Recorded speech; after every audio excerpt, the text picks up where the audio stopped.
ಶಾಂತಿಯುತವಾಗಿ ನಡೀತಾ ಇದ್ದಂತಹ ವಿದ್ಯಾರ್ಥಿಗಳ ಹೋರಾಟವನ್ನ ಹತ್ತಿಕ್ಕಲು ಪ್ರಜಾಪ್ರಭುತ್ವದ ಧ್ವನಿಯನ್ನ ಅಡಗಿಸಲು ಪೊಲೀಸ್ ಮತ್ತು ಆಡಳಿತ ಮಂಡಳಿಯನ್ನ ಬಳಸಿಕೊಂಡು ಈ ದರಿದ್ರ ಕೇಂದ್ರ ಸರ್ಕಾರ ದೊಡ್ಡ ಪಿತೂರಿಯನ್ನೇ ನಡೆಸಿದ.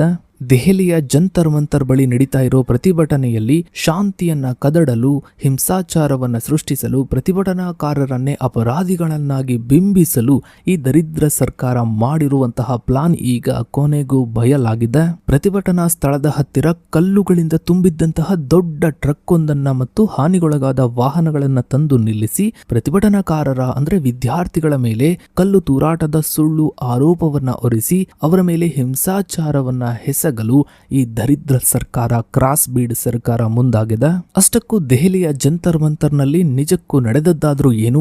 ಈ ದರಿದ್ರ ಸರ್ಕಾರದ ಈ ಆಡಳಿತಕ್ಕೆ ಕೊನೆಯೇ ಇಲ್ವಾ? ವಿದ್ಯಾರ್ಥಿಗಳ ಹೋರಾಟಕ್ಕೆ ಯಾವತ್ತೂ ಗೆಲುವು ಸಿಗೋದೇ ಇಲ್ವಾ? ಇದರ ಬಗ್ಗೆನೇ ಒಂದು ವಿಶೇಷ ವರದಿ ಇದೆ, ಬನ್ನಿ ನೋಡ್ತಾ ಹೋಗೋಣ. ಸ್ನೇಹಿತರೆ, ದೆಹಲಿಯ ಹೃದಯ ಭಾಗದಲ್ಲಿರುವ 18ನೇ ಶತಮಾನದ ಜಂತರ್ ಮಂತರ್ ಕೇವಲ ಕಲ್ಲಿನ ಖಗೋಳ ವೀಕ್ಷಣಾಲಯವಾಗಿರದೆ ಆಧುನಿಕ ಭಾರತದ ಪ್ರಜಾಪ್ರಭುತ್ವದ ಧ್ವನಿಯ ಸಂಕೇತವಾಗಿ ಮಾರ್ಪಟ್ಟಿದೆ. ಮಹಾರಾಜ ಸವಾಯಿ ಜೈಸಿಂಗ್ ಅವರಿಂದ 1724ರಲ್ಲಿ ನಿರ್ಮಿಸಲ್ಪಟ್ಟ ಈ ಯುನೆಸ್ಕೋ ಪಾರಂಪರಿಕ ತಾಣವು ಐತಿಹಾಸಿಕವಾಗಿ ಅನೇಕ ಪ್ರಮುಖ ಸಾಮಾಜಿಕ ಮತ್ತು ರಾಜಕೀಯ ಚಳುವಳಿಗಳಿಗೆ ವೇದಿಕೆಯಾಗಿದೆ. 2011ರ ಅಣ್ಣಾ ಹಜಾರೆ ನೇತೃತ್ವದ ಭ್ರಷ್ಟಾಚಾರ ವಿರೋಧಿ ಆಂದೋಲನ ಮತ್ತು 2012-13ರ ನಿರ್ಭಯ ಪ್ರಕರಣದ ನಂತರದ ನಾಗರಿಕ ಹಕ್ಕುಗಳ ಹೋರಾಟಗಳು ಇಲ್ಲಿಂದಲೇ ರಾಷ್ಟ್ರೀಯ ಮಟ್ಟದಲ್ಲಿ ತೀವ್ರತೆಯನ್ನ ಪಡೆದುಕೊಂಡವು. ಸಂಸತ್ತಿನ ಸಮೀಪದಲ್ಲೇ ಇರುವ ಕಾರಣದಿಂದ ರಾಜಕೀಯ ಕೇಂದ್ರಕ್ಕೆ ನೇರ ಸಂಪರ್ಕ ಕಲ್ಪಿಸುವ ಮತ್ತು ಭದ್ರತಾ ದೃಷ್ಟಿಯಿಂದ ನಿಯಂತ್ರಿಸಲು ಸುಲಭವಾಗಿರುವ ಈ ತಾಣವನ್ನು ಯುವ ನೇತೃತ್ವದ ವಿದ್ಯಾರ್ಥಿ ಸಂಘಟನೆಗಳು ತನ್ನ ಸುಧಾರಣವಾದಿ ಹೋರಾಟಕ್ಕೆ ಆಯ್ದುಕೊಂಡವು. ಪರೀಕ್ಷಾ ವ್ಯವಸ್ಥೆಯ ಅಕ್ರಮಗಳು ಮತ್ತು ಯುವಕರ ಹಕ್ಕುಗಳ ರಕ್ಷಣೆಗಾಗಿ ಆರಂಭವಾದ ಈ ಚಳುವಳಿಯು ಶೀಘ್ರದಲ್ಲೇ ಅತ್ಯಂತ ಉಗ್ರ ಸ್ವರೂಪದ ನಾಗರಿಕ ಸಂಘರ್ಷವಾಗಿ ಪರಿಣಮಿಸಿತು. ಸ್ನೇಹಿತರೆ, ಜುಲೈ 20, 2026ರಂದು ನಿಗದಿಯಾಗಿದ್ದ ಚಲೋ ಸಂಸತ್ ಭವನಕ್ಕೆ ನಡಿಗೆ ಮೆರವಣಿಗೆಗೂ ಮುನ್ನ ಜೂನ್ 6ರಿಂದ ಶಾಂತಿಯುತವಾಗಿ ನಡೀತಾ ಇದ್ದಂತಹ ಪ್ರತಿಭಟನಾ ಸ್ಥಳದಲ್ಲಿ ವ್ಯವಸ್ಥಿತ ಪಿತೂರಿ ನಡೆದಿದೆ ಎಂದು ವಿದ್ಯಾರ್ಥಿಗಳು ಗಂಭೀರ ಆರೋಪವನ್ನ ಮಾಡ್ತಿದ್ದಾರೆ. ಆರೋಪವನ್ನ ಮಾಡೋದೇನ್ ಬಂತು? ಇಡೀ ದೇಶದ ಕಣ್ಣಿಗೆ, ಇಡೀ ಪ್ರಪಂಚದ ಕಣ್ಣಿಗೆ ಈ ದರಿದ್ರ ಸರ್ಕಾರದ ಮುಖವಾಡ ಬಯಲಾಗ್ತಾ ಇದೆ. ಜಂತರ್ ಮಂತರ್ ಪ್ರದೇಶದ ಅತ್ಯಂತ ಕಟ್ಟುನಿಟ್ಟಾದ ಭದ್ರತಾ ತಪಾಸಣೆಯ ನಡುವೆಯೂ ಕಲ್ಲುಗಳಿಂದ ತುಂಬಿದ್ದ ಟ್ರಕ್ ಮತ್ತು ಈಗಾಗಲೇ ಜಖಮ್ಮಾಗಿದ್ದಂತಹ ಹಾಳಾಗಿದ್ದಂತಹ ವ್ಯಾನ್ಗಳನ್ನ ಅಲ್ಲಿ ತಂದು ನಿಲ್ಲಿಸಲಾಗಿತ್ತು. ಹಾಗೆ ಅಲ್ಲಿ ಸುತ್ತಮುತ್ತ ಇರುವಂತಹ ಪೊಲೀಸ್ ವಾಹನಗಳನ್ನ ದೆಹಲಿಯ ಸಾರ್ವಜನಿಕರ ವಾಹನಗಳನ್ನ ಸ್ವತಃ ಪೊಲೀಸರೇ ಹಾಳು ಮಾಡ್ತಾ ಇರೋದು, ಅದರ ಗ್ಲಾಸ್ ಗಳನ್ನ ಹೊಡೆದು ಹಾಕ್ತಾ ಇರೋದು CCTVಯಲ್ಲಿ ರೆಕಾರ್ಡ್ ಕೂಡ ಆಗಿದೆ. ಈ ದರಿದ್ರ ಸರ್ಕಾರವನ್ನ ಉಳಿಸೋದಕ್ಕೆ ಅವರ ಆಜ್ಞೆಯಂತೆ ಭದ್ರತಾ ಸಿಬ್ಬಂದಿ ಪ್ರತಿಭಟನಾ ಸ್ಥಳದಲ್ಲಿ ಶಾಂತಿಯುತ ಚಳುವಳಿಯನ್ನ ಹತ್ತಿಕ್ಕಲು ಮತ್ತು ಗಲಭೆಯನ್ನ, ಹಿಂಸಾಚಾರವನ್ನ ಸೃಷ್ಟಿಸಲು ಕಲ್ಲುಗಳು ತುಂಬಿದ್ದಂತಹ ಟ್ರಕ್ ಅನ್ನ ಅಲ್ಲಿ ತಂದು ನಿಲ್ಲಿಸಿರೋದು ಬಹಳ ಸ್ಪಷ್ಟವಾಗಿ ಎಲ್ಲರಿಗೂ ಕೂಡ ಕಾಣುತ್ತೆ. ಇನ್ನು ಇದಷ್ಟೇ ಅಲ್ಲದೆ ಈಗಾಗಲೇ ಜಖಮ್ಮಾಗಿರುವಂತಹ, ಹಾಳಾಗಿರುವಂತಹ ಕಾರುಗಳು, ವ್ಯಾನ್ಗಳನ್ನ ಪ್ರತಿಭಟನಾ ಸ್ಥಳಕ್ಕೆ ತಂದು ನಿಲ್ಲಿಸಿ ಇದನ್ನ ವಿದ್ಯಾರ್ಥಿಗಳೇ ಧ್ವಂಸಗೊಳಿಸಿದ್ದಾರೆ, ಕಲ್ಲು ತೂರಾಟ ಮಾಡಿದ್ದಾರೆ ಎಂದು ಅವರ ಮೇಲೆ ಆರೋಪವನ್ನ ಹೊರಿಸುವಂತಹ ಪ್ರಯತ್ನವನ್ನ ಈ ದರಿದ್ರ ಸರ್ಕಾರ ಮಾಡಿದೆ.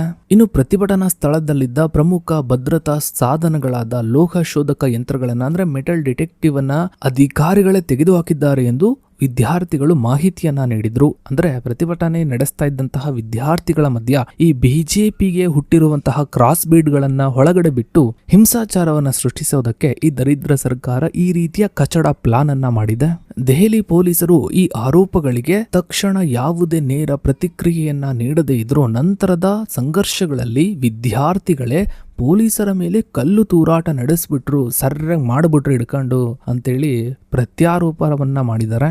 ಇನ್ನು ಸ್ನೇಹಿತರೆ, ಶಾಂತಿಯುತ ಪ್ರತಿಭಟನೆಯನ್ನ ಹತ್ತಿಕ್ಕಲು ಮತ್ತು ಜನಸಂದಣಿಯನ್ನ, ವಿದ್ಯಾರ್ಥಿಗಳ ಸಂಖ್ಯೆಯನ್ನ ಚದುರಿಸಲು ಈ ದರಿದ್ರ ಸರ್ಕಾರವು, ಈ ದರಿದ್ರ ಆಡಳಿತವು ಮೂಲಭೂತ ಸೌಕರ್ಯಗಳನ್ನ ಹತ್ತಿಕ್ಕೋದಕ್ಕೆ, ಕಡಿತಗೊಳಿಸೋದಕ್ಕೆ ಆಡಳಿತಾತ್ಮಕ ತಂತ್ರಗಳನ್ನ, ಕುತಂತ್ರಗಳನ್ನ, ಕಚಡ ತಂತ್ರಗಳನ್ನ ಅನುಸರಿಸಿದ. ಮುಂಗಾರು ಮಳೆಯ ತೀವ್ರತೆಯ ನಡುವೆಯೂ ಪ್ರತಿಭಟನಾಕಾರರು, ವಿದ್ಯಾರ್ಥಿಗಳು ಜಂತರ್ ಮಂತರ್ನಲ್ಲಿ ಮಳೆಯ ಆಶ್ರಯಕ್ಕಾಗಿ ತಾತ್ಕಾಲಿಕ ಟಾಟ್ಪಲ್ಗಳನ್ನ ಅಥವಾ ಮೇಲ್ಛಾವಣಿಗಳನ್ನ ನಿರ್ಮಿಸಲು ಕೂಡ ಪೊಲೀಸರು ಅನುಮತಿಯನ್ನ ನೀಡಲಿಲ್ಲ. ತೇವಭರಿತ ಮಳೆಯಿಂದ ನೆಂದಿದ್ದಂತಹ ನೆಲದ ಮೇಲೆನೆ ರಾತ್ರಿಯೆಲ್ಲ ಕಳೆದ ವಿದ್ಯಾರ್ಥಿಗಳ ಆರೋಗ್ಯ ಹದಗೆಡ್ತಾ ಇದ್ರು ಕೂಡ ಈ ಕಚಡ ಸರ್ಕಾರ ಯಾವುದನ್ನು ಕೂಡ ಅರ್ಥ ಮಾಡ್ಕೊಳ್ತಾ ಇಲ್ಲ.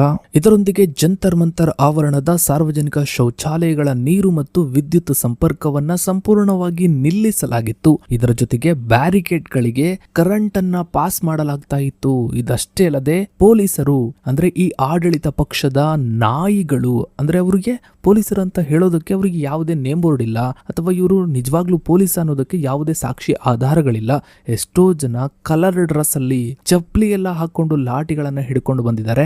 ಇವರನ್ನ ಪೊಲೀಸು ಅಂತ ಹೇಳೋದಕ್ಕೆ ಯಾವುದೇ ಸಾಕ್ಷಿ ಆಧಾರಗಳಿಲ್ಲ. ಹೀಗಾಗಿನೇ ಇವರನ್ನ ನಾಯಿಗಳು, ಆಡಳಿತ ಪಕ್ಷದ ನಾಯಿಗಳು ಅಂತ ಕರಿತಾ ಇದೀವಿ. ಇವರು ಲಾಠಿಗಳಿಗೆ ಮಳೆಯನ್ನ ಹೊಡ್ಕೊಂಡ್ ಬಂದಿದ್ರು. ಅಂದ್ರೆ ಲಾಠಿ ಚಾರ್ಜ್ ಆದಾಗ ಮಳೆಗಳಿಂದ ಚುಚ್ಚೋದಕ್ಕೆ, ವಿದ್ಯಾರ್ಥಿಗಳನ್ನ ಚುಚ್ಚೋದಕ್ಕೆ. ಇನ್ನು ಸ್ನೇಹಿತರೆ, ಜುಲೈ 20ರಂದು ದೆಹಲಿಯಾದ್ಯಂತ ಭಾರತೀಯ ನಾಗರಿಕ ಸುರಕ್ಷಾ ಸಂಹಿತೆಯ BNS ಸೆಕ್ಷನ್ 163 ಅಡಿಯಲ್ಲಿ ನಿಷೇಧಾಜ್ಞೆ ಜಾರಿಯಲ್ಲಿದ್ದರೂ ಸಹ ಇದಕ್ಕೆ ಕೇರ್ ಮಾಡದಂತಹ ಲಕ್ಷಾಂತರ ವಿದ್ಯಾರ್ಥಿಗಳು ಮತ್ತು ನಾಗರಿಕರು ಜಂತರ್ ಮಂತರ್ಗೆ ಜಮಾಯಿಸಿದರು. ಮೆರವಣಿಗೆಯನ್ನ ತಡೆಯಲು, ಈ ಹೋರಾಟವನ್ನ ತಡೆಯಲು ದೆಹಲಿ ಮೆಟ್ರೋ ನಿಲ್ದಾಣಗಳನ್ನ, ರೈಲುಗಳನ್ನ, ಇಂಟರ್ನೆಟ್ ಅನ್ನ ಬಂದ್ ಮಾಡಲಾಯಿತು ಮತ್ತು ಸಂಸತ್ ಮಾರ್ಗದಲ್ಲಿ ಬಹುಪದರದ ಕಬ್ಬಿಣದ ಬ್ಯಾರಿಗೇಡ್ಗಳನ್ನ ಹಾಕಿ ವೆಲ್ಡಿಂಗ್ ಮಾಡಿ ಅವುಗಳಿಗೆ ಕರೆಂಟ್ ಕೂಡ ಪಾಸ್ ಮಾಡಲಾಯಿತು.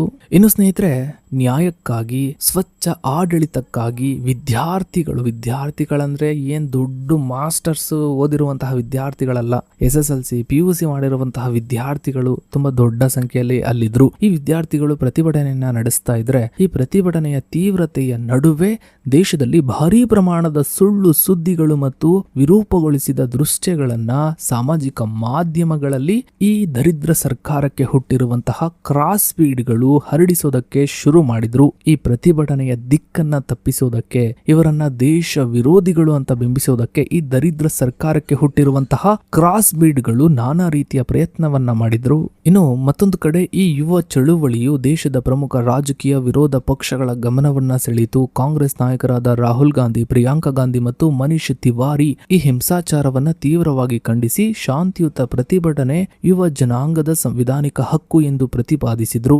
ಇನ್ನು ರಾಜ್ಯಸಭೆಯ ವಿರೋಧ ಪಕ್ಷದ ನಾಯಕ ಮಲ್ಲಿಕಾರ್ಜುನ್ ಖರ್ಗೆ ಅವರು ಸದನದಲ್ಲಿ ಲಾಠಿ ಚಾರ್ಜ್ ವಿಷಯವನ್ನ ಪ್ರಸ್ತಾಪಿಸಿ ಸರ್ಕಾರದ ವಿರುದ್ಧ ಆಕ್ರೋಶವನ್ನ ವ್ಯಕ್ತಪಡಿಸಿದ್ರು. ಇದಕ್ಕೆ ಆಮ್ ಆದ್ಮಿ ಪಕ್ಷದ ಕೆಲವು ನಾಯಕರು ಹಾಗೆ ಸದನದಲ್ಲಿದ್ದ ಇನ್ನು ಕೆಲವು ನಾಯಕರು ನೇರ ಬೆಂಬಲವನ್ನ ಘೋಷಿಸಿದ್ರು.